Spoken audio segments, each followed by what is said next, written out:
আজ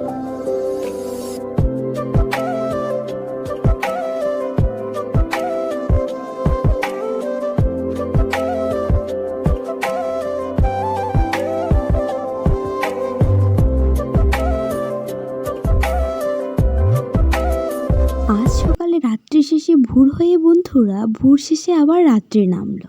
বন্ধুরা এতটা পরিমাণ জমকালো করে ঝড় নামলো বন্ধুরা, বলে বোঝাতে পারবো না। হয়তো এটাকেই কালবৈশাখী ঝড় বলে। তো এখন আপাতত ঝড়টা থেমেছে বন্ধুরা, তাই আমি আমার কাজে লেগে পড়লাম। তো শুভ সকাল আমার প্রিয় পরিবার। ত্রিপুরার ছোট্ট একটি গ্রাম থেকে আমি রিমা। আমার এই ছোট্ট পরিবারে তোমাদের সকলকে অনেক ওয়েলকাম জানিয়ে আরও নতুন একটি ব্লগ শুরু করছি। আই হোপ আজকের ব্লগটা তোমাদের ভালো লাগবে। তো যদি একটু ভালো লেগে থাকে বন্ধুরা, তাহলে অবশ্যই একটা লাইক করে দিও। তো চলো বন্ধুরা, আজকে সারাটা দিন আমার সঙ্গে থেকে আমার ব্লগটা কন্টিনিউ দেখার অনুরোধ রইল।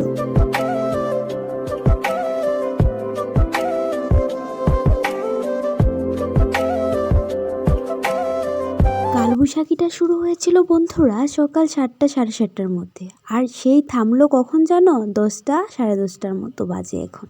তো যেই জ্বরটা থামলো বন্ধুরা, আমি স্নানটা সেরে নিই, কারণ অনেকটা দিন পর আজকে পুজো দেব, তাই মনের মধ্যে আলাদা একটা আনন্দ কাজ করছে।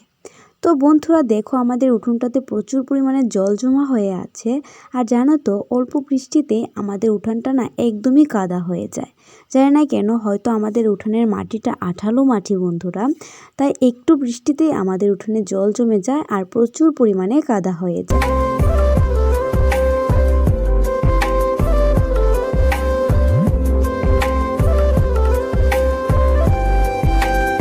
আর সবেমাত্র বৃষ্টিটা থামার কারণে বন্ধুরা এখনও ফুল থেকে জলই ঝরেনি। আমি জলগুলিকে ঝেড়ে ঝেড়েই ফুলগুলি উঠিয়ে নিচ্ছিলাম। আর আজকাল আমাদের এই গাছটাতে প্রচুর পরিমাণে জবা ফুল ফোটে।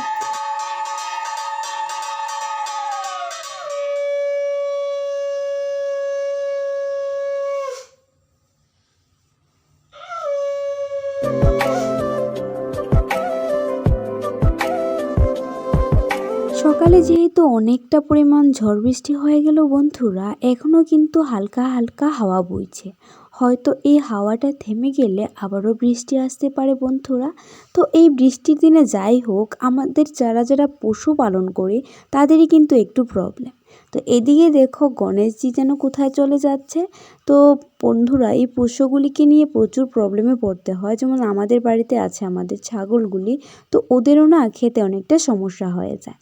তারপর দেখো বন্ধুরা, আমাদের সকালে রান্নাবান্না হয়ে গেছে, আর এখন দুপুরের জন্য আমি এখানে একটা চাটনি বানিয়ে নেব। আর টমেটো আর পেঁয়াজ দিয়ে বন্ধুরা করব শুটকি মাছের চাটনি।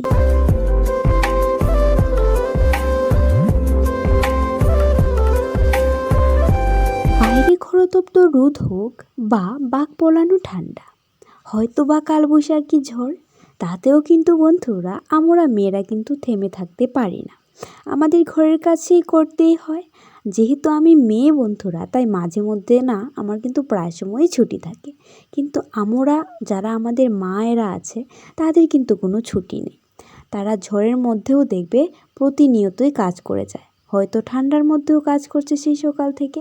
তাই বন্ধুরা, আমার মাও তো সেই কবে বউ হয়ে এসে রান্নাবান্নার কাজে নিয়োজিত হয়েছিল। তাই বন্ধুরা, মাকে একটু সাহায্য করার চেষ্টা করি, যাতে মায়ের একটু হলেও ভালো লাগে। তাই বন্ধুরা, মাকে আমি মাঝে মধ্যেই কাজে হেল্প করি। তো এখন দেখো, অল্প কটা ভাত বসিয়ে দিলাম, আর সঙ্গে করছি টমেটো আর পেঁয়াজ দিয়ে শুটকি মাছের একটা চাটনি। তো বন্ধুরা, এভাবে কে কে শুটকি মাছের চাটনি খেয়ে থাকো, কমেন্টের মাধ্যমে অবশ্যই জানাবে।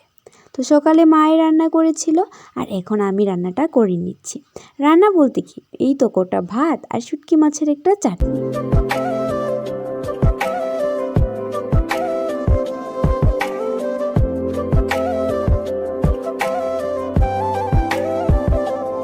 প্রথমত কড়াইতে আমি তেল দিয়ে বন্ধুরা তার মধ্যে দুটো শুকনো মাছ ছেড়ে দিয়েছিলাম। তারপর দিয়েছিলাম টমেটো পেঁয়াজ, আর একটু নাড়াচাড়া করে বন্ধুরা লঙ্কা গুঁড়া, হলুদ গুঁড়া আর নুন দিয়ে দিয়েছিলাম। তারপর রসুনগুলিকে থেতো করে নামানোর আগে দিয়ে দিয়েছিলাম। এভাবে শুটকি মাছের চাটনি করলে কিন্তু বন্ধুরা খুব ভালো একটা সেন্ট আসে, আর খেতেও বেশ ভালো লাগে। শুটকি মাছের চাটনিটা হতে হতে বন্ধুরা দেখো যে কটা বাসন আমার প্রয়োজন হয়েছিল তো সেই কটা বাসন এখন আমি ধুয়ে দিচ্ছি। তো এক কাজ নিয়ে বসে থাকলে অনেকটা সময় ব্যয় হয় বন্ধুরা, আর আমার আজ এক জায়গায় যাওয়ারও আছে, তাই ঝটপট করে চাটনিটা বানিয়ে রান্নাবান্না কমপ্লিট করে আমি সমস্ত কিছু মুছে নিচ্ছি।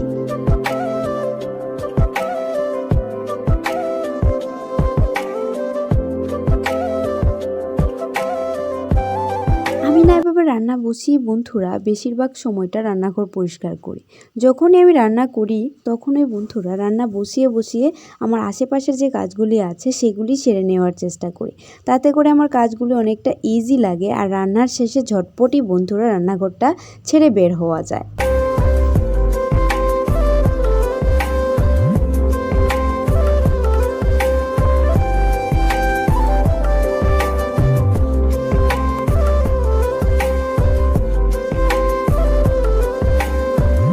তো বন্ধুরা দেখো বাড়িতে বসে বসে অনেকটাই বিরক্তি লাগছিল, ভালো লাগছিল না, ইচ্ছে করছিল কোথাও যেতে। তাই দেখো রান্নাবান্না কমপ্লিট করে আমি এখন বেরিয়ে পড়লাম, যাব প্রিয়াঙ্কাদের বাড়িতে।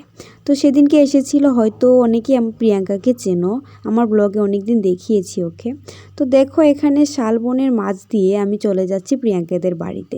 বিকেল হতেই বন্ধুরা এই শাল গাছের যে ছায়াটা আছে অনেকটা আরামদায়ক আর খুব ভালো লাগে দেখতেও। এই সাইডগুলি দিয়ে যেতে অনেকটা মজা লাগে, খুব সুন্দর, একদম চোখ ধাঁধানো, সবুজে সবুজে ঘেরা সমস্ত কিছু।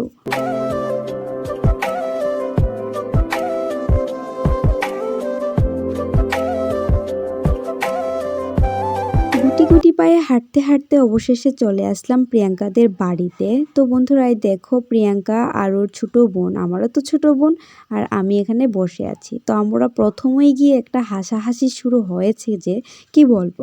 তারপর দেখো প্রিয়াঙ্কার ছোটো বোন ওর বান্ধবীর বাড়িতে যাবে, আমাকে দেখে ওরও মনে হয়েছে ওর বান্ধবীর বাড়িতে যাওয়ার কথা। তো আমি আর প্রিয়াঙ্কা নিয়ে এখন এগিয়ে দিয়ে আছি। আর প্রচণ্ড পরিমাণে বন্ধুরা রোদও বেড়েছে। তো বন্ধুরা আমার ব্লগ তোমাদের কেমন লাগে প্লিজ কমেন্টের মাধ্যমে জানাতে বলো না। তোমাদের কমেন্ট আমার কাছে অনেকটা গুরুত্বপূর্ণ। আর আমি যখনই যেদিনই ব্লগ দিই বন্ধুরা, আমি আশা করি তোমরা আমার ব্লগটা দেখে একটা কমেন্ট করে যাবে। তো প্লিজ বন্ধুরা কমেন্টের মাধ্যমে জানাবে আমার ভুল ত্রুটিগুলি। আর দেখো প্রিয়াঙ্কার বোনের বান্ধবীর বাড়িতে এসে এখানে এই গাছগুলি দেখে আমার চোখে লেগে যায়। আমি বুঝতে পারছি না এগুলি মানি প্ল্যান্ট কিনা। তো তোমরা যে যে মানি প্ল্যান্ট চিনে থাকো বন্ধুরা প্লিজ একটা কমেন্টের মাধ্যমে জানাবে। আমি এখন আপাতত এগুলিকে বাড়িতে নিয়ে যাব একটা ডাল বা একটা লত ভেঙে। তো যদি তোমরা বলো কমেন্টের মাধ্যমে কিছু, তবে আমি এটা লাগাবো বাড়িতে। তো চলো বন্ধুরা আজকের মতো এখানেই বিদায়, দেখা হবে, বাই।